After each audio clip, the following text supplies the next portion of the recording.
দূতের সঙ্গে বিএনপির বৈঠক, নির্বাচনের রোডম্যাপ নিয়ে আলোচনা। এদিকে বিনিয়োগে আস্থা ফেরাতে দ্রুতই নির্বাচনী রোডম্যাপ বলছেন পররাষ্ট্র উপদেষ্টা। জানাবো 200 আসন পেলেও বিএনপি একা সরকার গঠন করবে না বলছেন খসরু। এবং সর্বশেষ জানাবো কৌশলে ভোটার হতে মরিয়া, ভোটার তালিকায় রোহিঙ্গা ঠেকানোর চ্যালেঞ্জে ইসি। দর্শক শুনছিলেন সংবাদ শিরোনাম, এখন বিস্তারিত। ইইউ দূতের সঙ্গে বিএনপির বৈঠক, নির্বাচনের রোডম্যাপ নিয়ে আলোচনা। ইউরোপীয় ইউনিয়নের ইইউ রাষ্ট্রদূত মাইকেল মিলারের সঙ্গে সাক্ষাৎ করেছেন বিএনপি মহাসচিব মির্জা ফখরুল ইসলাম আলমগীরের নেতৃত্বে একটি প্রতিনিধি দল। বৈঠকে আলোচনার বিষয়বস্তু সম্পর্কে আমির খসরু বলেন, বর্তমান বাংলাদেশের প্রেক্ষাপটে যে আলোচনা হওয়ার কথা সেগুলোই হয়েছে। একটি হচ্ছে নির্বাচন, কবে নির্বাচন হতে যাচ্ছে, আরেকটি হচ্ছে বাংলাদেশের অর্থনীতি, যেহেতু ইউরোপীয় ইউনিয়নের সঙ্গে বাংলাদেশের অর্থনৈতিক গুরুত্বপূর্ণ সম্পর্ক রয়েছে। আরেকটি হচ্ছে সংস্কারের ব্যাপারে আমাদের বিএনপির ভাবনা কি, এ ব্যাপারে আলোচনা হয়েছে।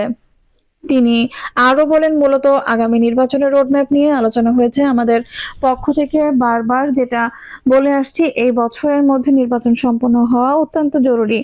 অন্য কোনো ভাবনার দিকে না গিয়ে সরাসরি জাতীয় নির্বাচন করে আগামীতে নির্বাচন সরকারের হাতে ক্ষমতা হস্তান্তর করা, যাতে গণতান্ত্রিক ধারা অব্যাহত রাখা। অগণতান্ত্রিক প্রক্রিয়া একটি দেশ চলতে পারে না, কারণ অগণতান্ত্রিক সরকারের রাজনৈতিক ওয়েট থাকে না, জনগণের সঙ্গে সংশ্লিষ্টতা থাকে না। সুতরাং একটি গণতান্ত্রিক প্রক্রিয়ার দিকে যাওয়ার দিকে জোর দিয়েছি। বিনিয়োগে আস্থা ফেরাতে দ্রুত নির্বাচনী রোডম্যাপ বলছেন পররাষ্ট্র উপদেষ্টা। ক্ষমতার পালা বদলে তৈরি রাজনৈতিক অনিশ্চয়তায় বিদেশি ও প্রবাসী বিনিয়োগকারীরা বাংলাদেশে বিনিয়োগের আস্থা হারাচ্ছে।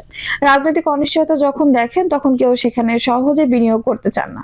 আস্থা ফেরাতে দ্রুত নির্বাচনী রোডম্যাপ দেওয়া হবে বলে জানিয়েছেন পররাষ্ট্র উপদেষ্টা মোহাম্মদ তৌহিদ হোসেন। তৌহিদ হোসেন বলেন, বিনিয়োগ না এলে আমাদের চলবে না। রাজনৈতিক অনিশ্চয়তা থেকে আমরা অচিরেই মুক্তি পাবো বলে আশা করছি। তখন বিনিয়োগের পরিবেশ আরো উন্নত হবে। অর্থ নিশ্চয়তা না মিললে বিনিয়োগ আসবে না। জানিয়ে পররাষ্ট্র উপদেষ্টা বলেন, যারা ব্যক্তিগত অর্থ বিনিয়োগ করবেন, নিরাপত্তা পেলে তারাও ঝটপট আসবেন, নিশ্চয়তা না মিললে তারা আসবেন না। এটি খুবই অস্বাভাবিক। রাজনৈতিক দলগুলোর বিদেশি শাখা দেশের ভাবমূর্তি নষ্ট করছে বলে মনে করেন তৌহিদ হোসেন। এই ব্যাপারে তিনি বলেন, আওয়ামী লীগ, বিএনপি, জামায়াত ও জাতীয় পার্টি বিশ্বের সবচেয়ে বড় বড় রাজনৈতিক দল। দুনিয়ায় আর কোন রাজনৈতিক দলে, পুরো পৃথিবী এত শাখা নেই। প্রায় সব দেশেই এসব দলের শাখা আছে, তবে সেখানে তারা একে অপরের চরম শত্রু ভাবাপন্ন, যা বিদেশে বাঙালিদের ভাবমূর্তি নষ্ট করছে। গত 4 মাসে বাংলাদেশ নিয়ে নেতিবাচক অনেক নিউজ হয়েছে, যা বিশ্বে খারাপ প্রভাব ফেলেছে। অভিযোগ করে তিনি বলেন, অধিকাংশ মিথ্যা তথ্যের উপর ভিত্তি করে বাংলাদেশের বিরুদ্ধে অপপ্রচার চালাচ্ছে ভারতীয় গণমাধ্যম, আর সেটি ছড়িয়ে দিচ্ছে প্রবাসী ভারতীয়রা। দক্ষ শ্রমিক গড়ে তোলার উপর জোর দিয়ে তৌহিদ হোসেন বলেন, আমরা যদি শ্রম শক্তিকে আরো দক্ষ করে তুলতে পারি, তাহলে রেমিটেন্স দ্বিগুণ করতে পারবো। সম্মেলনে বাংলাদেশ ব্যাংকের governor doctor Ahsan H Mansur বলেন, অন্তর্বর্তী সরকার আগের অনেক দুর্বলতা কাটিয়ে উঠেছে। গত 6 মাসে গড়ে রেমিটেন্স 26% বেড়েছে, যা এই সময় $3 বিলিয়ন হয়েছে। রপ্তানি $2.5 বিলিয়ন পৌঁছাতে লন্ডনের টাওয়ার হ্যামলেটসের স্পিকার ব্যারিস্টার সাইফুদ্দিন খালেদ বলেন, যুক্তরাজ্যে এনআরবিরা সবসময় বাংলাদেশের মানুষের পাশে রয়েছে। বাংলাদেশের প্রতি রক্তের ঋণ আছে। আমাদের বাংলাদেশের প্রতি রক্তের ঋণ আছে। বাংলাদেশে কোনো ক্ষতি হলে আমরা লন্ডনে গর্জে উঠব। আপনাদের কষ্ট আমাদের হৃদয়ে স্পর্শ করে। সংগঠনের চেয়ারম্যান এম.এস. শেখিল চৌধুরী সভাপতিত্বে সম্মেলনে আরো বক্তব্য দেন ব্যাংকার্স অ্যাসোসিয়েশনের সভাপতি আব্দুল হাই সরকার, জাতিসংঘ শান্তিরক্ষী বাহিনীর সাবেক কমান্ডার মেজর জেনারেল ফজলে এলাহি আকবর প্রমুখ। 200 আসন পেলেও বিএনপি একা সরকার গঠন করবে না বলছেন খসরু। বিএনপিসি কমিটির সদস্য আমির খসরু মাহমুদ চৌধুরী বলেছেন, বিএনপি সহ 42টি দল মিলে 31 দফা করা হয়েছে। 200 আসন পেলেও বিএনপি একা সরকার গঠন করবে না, কারণ জাতীয় সরকারের মাধ্যমেই এই 31 দফা বাস্তবায়ন করতে হবে। খসরু বলেন, বিএনপি এক নয়, 42 দল একসঙ্গে সরকার পতনে আন্দোলন করেছে। অনেক ত্যাগের বিনিময়ে আজকে এই পরিস্থিতি। সরকার পতনের আন্দোলনে ছাত্রদের ভূমিকা সবচেয়ে বড় উল্লেখ করে বিএনপির এই নেতা বলেন, আন্দোলনের অন্যান্য অংশীজনদের অবস্থান খাটো করে দেখা যাবে না। আন্দোলনের কর্তৃত্ব নিতে গিয়ে যেন ভেদাভেদ সৃষ্টি না হয়, সেজন্য সবাইকে সতর্ক করে তিনি আগামীতে জনগণের অধিকার আদায়ে সবাইকে থাকারও আহ্বান জানান আমির খসরু মাহমুদ চৌধুরী। এই বিএনপি নেতা বলেন, আমরা আমরা কয়েক বছর ধরে রাষ্ট্র কাঠামো ঠিক করতে কাজ করছি, বাংলাদেশ অন্য দেশের মতো সাম্প্রদায়িক হবে না। তিনি আরো বলেন, জিয়াউর রহমান মেধাভিত্তিক রাজনীতিতে জোর দিয়েছিল, বিএনপি এখনো সেই পথেই হাঁটছে। তবে আগামীর বাংলাদেশে তরুণদের অংশগ্রহণ সবচেয়ে গুরুত্বপূর্ণ বিষয় হবে। আলোচনা সভায় ঢাকা সহ সারা দেশ থেকে বেসরকারি বিশ্ববিদ্যালয়ে প্রায় 250 শিক্ষার্থী অংশ নেন। এ সময় বিভিন্ন প্রশ্নের উত্তর দেন আলোচকরা।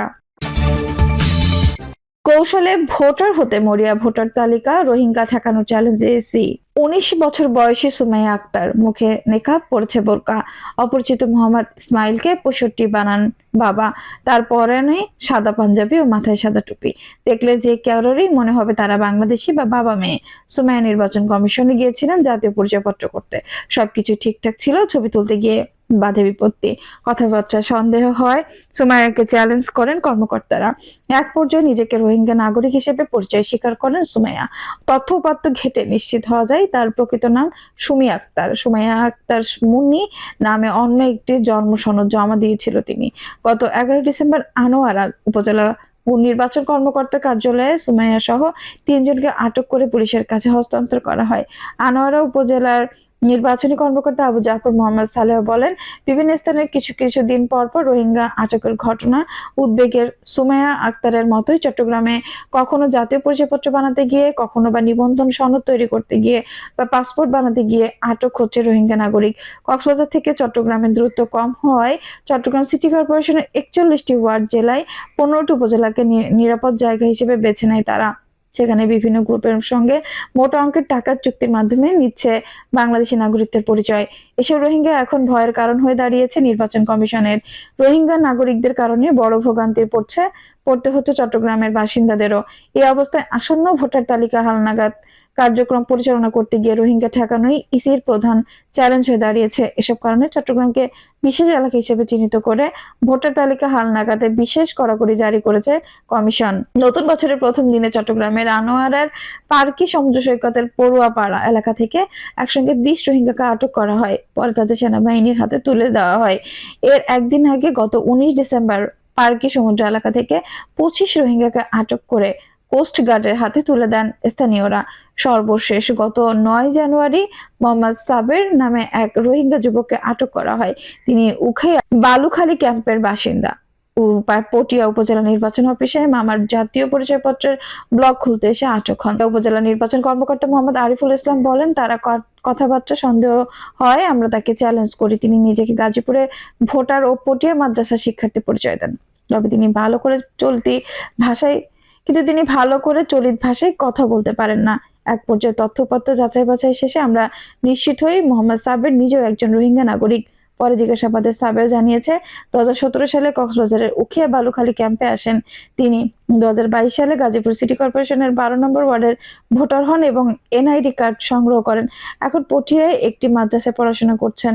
এর আগে রোহিঙ্গা নারী রমজান বিবি চট্টগ্রামে হাটহাজারী উপজেলার বাসিন্দা দেখিয়ে লাকি নাম ব্যবহার করে ভোটার হন। ভুয়া নাম ঠিকানায় এই রোহিঙ্গা নাগরিকের জাতীয় পরিচয়পত্র দেখা যায় ইসির সার্ভারেও, কিন্তু কমিশনের কাছে তার ভোটার হওয়ার কোনো কাগজপত্র সংরক্ষিত ছিল না। পরে লাগি ভুয়া পরিচয়পত্র তথ্য সন্ধান করতে গিয়ে 73টি ভুয়া এনআইডি তথ্য ইসি সার্ভারে থাকার ঘটনা উঠে আসে।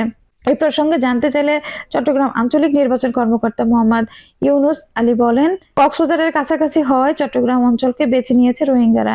এর কারণে প্রায় রোহিঙ্গা নাগরিক আটক হচ্ছে। দর্শক, এই ছিল এখনকার সর্বশেষ সংবাদ। নিউজটি ভালো লাগলে অবশ্যই একটা লাইক দিন, কমেন্টে আপনার মূল্যবান মতামত জানান। সবসময় আমাদের পাশে থাকতে সাবস্ক্রাইব করে বেল বাটনটি অন করে রাখুন। ধন্যবাদ।